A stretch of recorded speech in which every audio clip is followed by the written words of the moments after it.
And we turn to India, where the economy is growing rapidly, but not fast enough yet to take care of its millions of poor and hungry children. Special correspondent Fred DeSam Lazaro reports on a solution that has resulted in the world's largest school lunch program. A version of this story aired on the PBS program Religion and Ethics News Weekly. In thousands of schools across India, teachers will tell you to add one more R to reading, writing, and arithmetic. Recess, they'll tell you, may be the most critical part of a student's school day. That's because morning recess is when students are provided a hot meal, as are a few younger siblings who are allowed to come along. Dinesh Sharma is the principal of this school in Rajasthan. In this school, only about 5 children in all are able to bring lunch from home. We have about 300 children. Anywhere from a third to 40% of the world's undernourished children live in India today, and about half of all children here have stunted growth. Those grim statistics contrast sharply with the glowing ones on India's economy, a disparity of growing concern in the country, says social researcher Biraj Patnaik. India finds itself acutely embarrassed.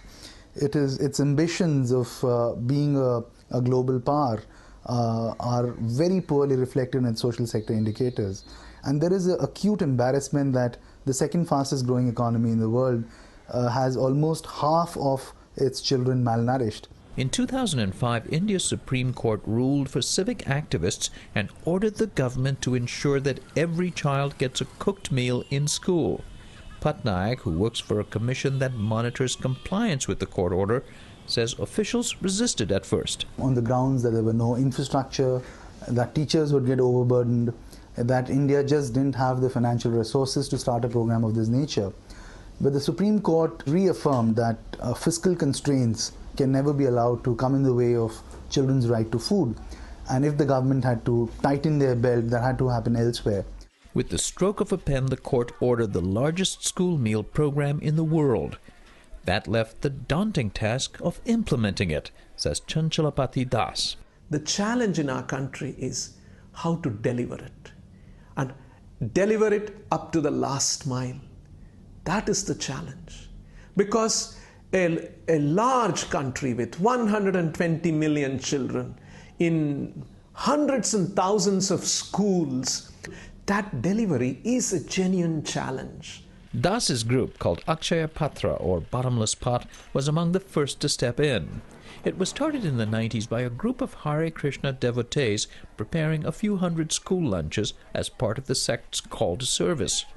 Later, when such meals became the law of the land, Akshaya Patra went to the government for funds to expand and to India's corporate sector for expertise. Passion alone is not enough.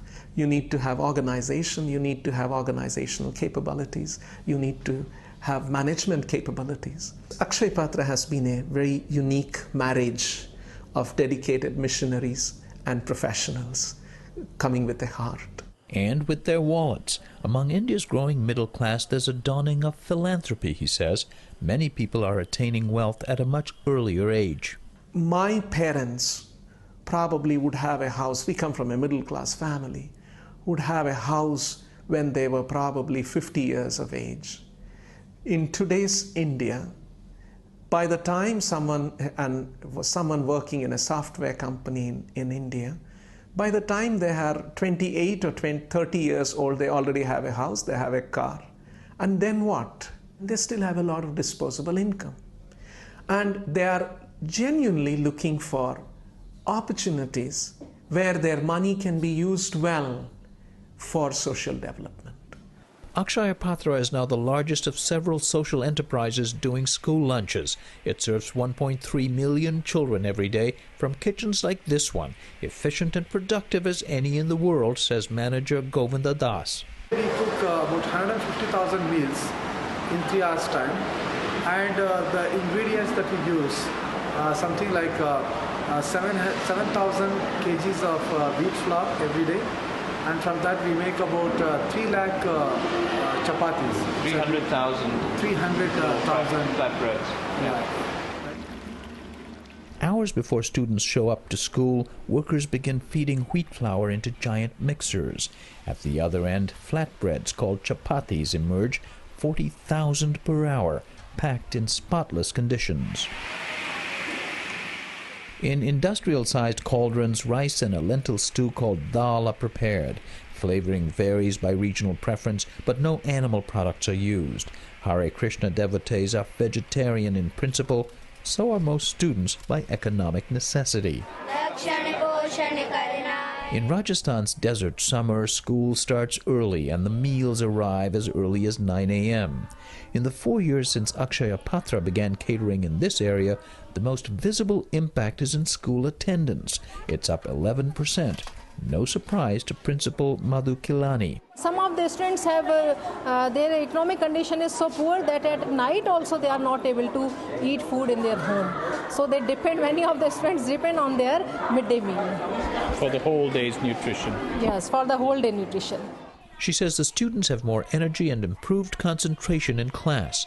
For its part, Akshaya Patra plans to expand its meal program 5-fold by 2020.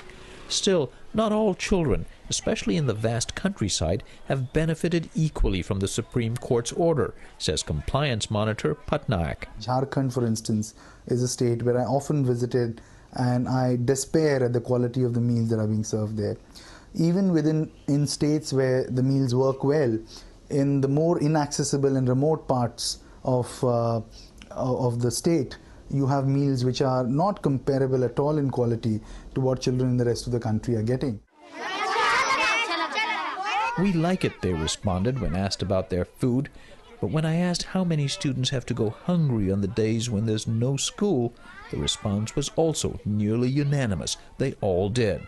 Despite the Supreme Court's sweeping order and large recent initiatives to address it, malnutrition remains a daunting problem. It is the root cause of 2,500 child deaths in India every day.